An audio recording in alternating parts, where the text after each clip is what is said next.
ये है हम भी अनजान ना रहे। आमीन। हालेलुया। इस ट्री की मतलब यह है रियलिटी में यीशु मसीह काल्वरी क्रूस पर बलिदान हुआ, पूरी खून से उसकी शरीर पूरा लाल हो गया। आमीन। पूरी तौर से लाल हो गया। जीसस। उस पेड़ में वचन में लिखा है, जो पेड़ में जो भी लड़कता है, लड़काया जाता है, वो श्रापित है। हालेलुया। हमारी श्रापों को उन्होंने अपने ऊपर ले लिया। यीशु प्रभु कोई छोटा मोटा देखो, अगर यीशु प्रभु जन्म नहीं हुआ करके, मैं भी पहले सोचता था ये कैसे हो सकता है, इतना ताड़ना पीड़ना सह रहा है, क्रूस में बलिदान हो रहा है। आमीन। अगर ये खुदा है तो अपने आप बचाया क्यों नहीं? मैंने भी बहुत बार सोचा था ये बात, उस बचपना में मुझे पता नहीं था, बाद में मुझे पता चला। अगर उन्होंने क्रूस पर लड़का कर मरा नहीं होता, उसकी आखिरी बूंद लहू तक हमारे लिए बहाया नहीं होता, तो हम हमारी पाप में ही रहते अभी भी। Praise the Lord. हालेलुया।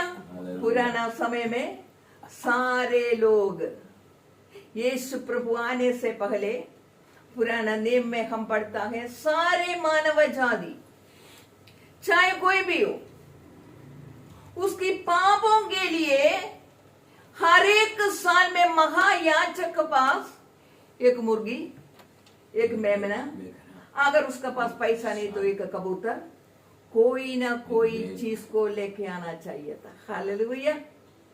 और उसके बाद अपनी सारी पाप ये याजक को, ये प्रीस्ट को कहता है, वो पादरी क्या करेगा, जितना पाप उसने बोला अपनी जीवन में जो करा, वो डरते थे। ये बात तो है, पाप से डरते थे, हमने इतना पाप किया, और पादरी को बताएगा, याजक को बताएगा मैंने ये पाप किया, तो वो अपनी जो लेकर आया हुआ भेड़ हो, दान, जो कबूतर हो, बकरी हो, जो भी हो, उसकी सिर पर यह सारी पाप को हाथ लगा कर लगाता था। हालेलुया। और उसको काट कर बलिदान करता था। इसको रीति रिवाज को थोड़ी थोड़ी आगे लेकर आकर हमने सुना है, लड़कियों को बलिदान करता था।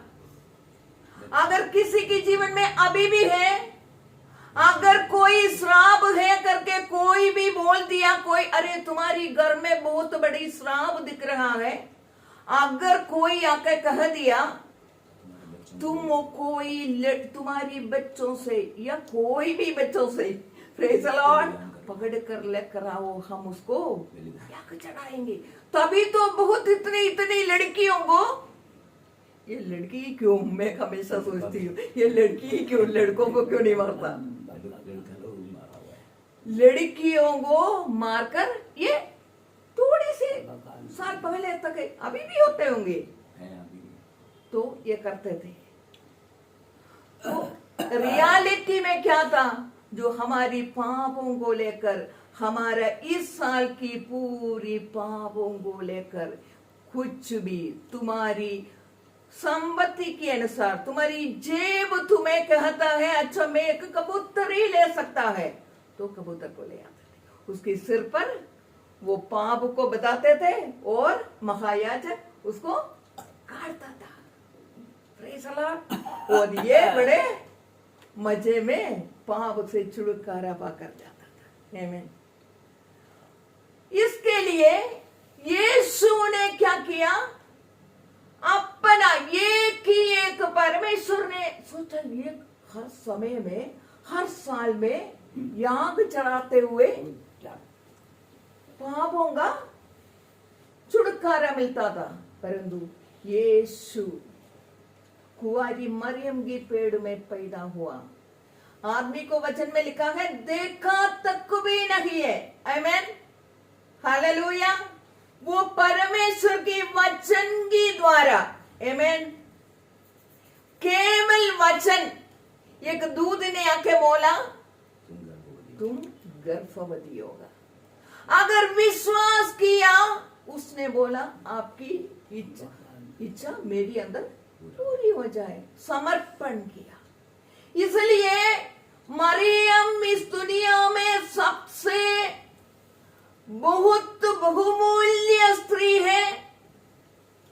ये कुछ विभाग नहीं समझते, वो लोग बोलते हैं मरियम को भी आराधना करने बैठे। आमीन।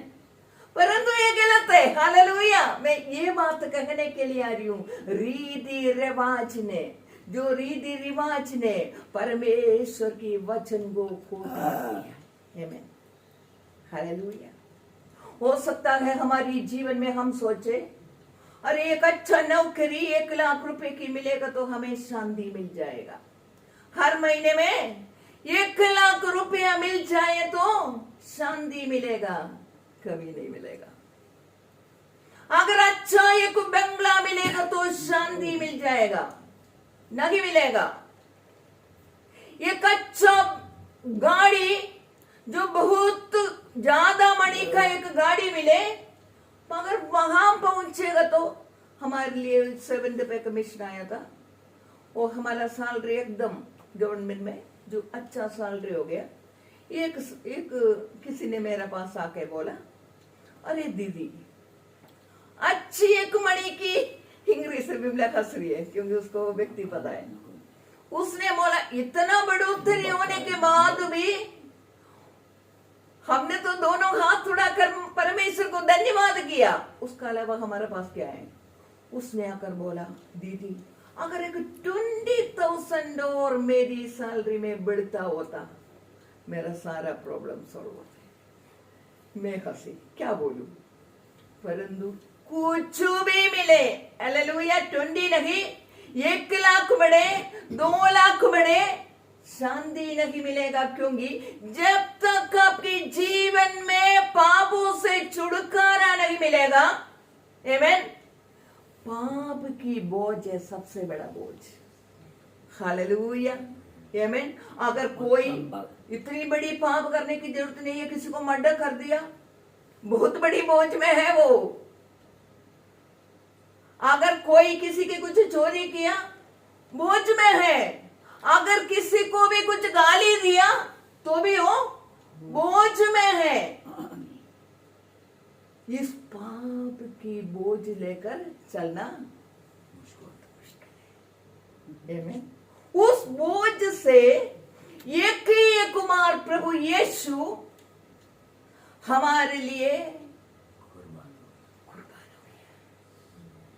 हुए। हालेलुया। ऐसे कोई व्यक्ति या ईश्वर, मैं क्यों इनके पीछे चली, प्रेज़ द लॉर्ड। मैं एक पादरी से शादी करेंगे मैंने जीवन में कभी नहीं सोचा, प्रेज़ द लॉर्ड। मैं आरंभल में पढ़ी हूँ, एक कच्ची हॉस्पिटल में गवर्नमेंट में पढ़ी हूँ, और मैंने कभी जीवन में नहीं सोचा मेरा शादी एक पादरी से होएगा। मैं सोच भी नहीं सकता था, प्रेज़ द लॉर्ड। परंतु मेरी जीवन में मेरी जो देख को परमेश्वर ने चेंज किया, मेरी पाप की बोझ उन्होंने ले लिया। मैंने सोचा ये ऐसा कौन सी खुदा है, अपने आप आपके लिए मेरे लिए पापी होते हुए क्या किया, हमारी उनकी खून हमारे लिए दिया, प्रेज़ द लॉर्ड। तो मैंने बहुत पहले बोला है, मैं 8वीं क्लास में पढ़ते थे, तब हमारी घर की थोड़ी सी दूरी में एक कन्वेंशन, मतलब एक प्रचारक, एक प्रीचर आके प्रचार कर रहे थे। हालेलुया। तो मुझे कुछ पता नहीं, मैं पता नहीं अंदर से कुछ हो गया। ये बहुत प्रचार कर रहे थे, ऐसे एक राजा, ऐसे एक खुदा, आपके लिए जीवन तक देने वाला, जीवन दे दिया, आखिरी बूंद लहू तक, उसने ऐसे प्रचार किया। और इस प्रभु को किस किस को चाहिए करके बोला। मैं सबसे पहले पीछे उड़कर खड़े हो गया, जबकि मैंने सोचा ऐसे कौन है, हमारी पापों की सजा कौन अपने ऊपर ले लेगा? कोई नहीं ले सकता। कोई माँ बाप नहीं, कोई भाई बहन नहीं, कोई बच्चे नहीं, कोई पड़ोसी नहीं, कोई मित्र नहीं। Praise the Lord. केवल वो उद्धार करता है, ये स्थापित करता है। हालेलुया। वो यीशु अगर हमारे लिए जीवन नहीं दिया होता तो उनकी 12 चेले थे, उनके साथ चलने वाला,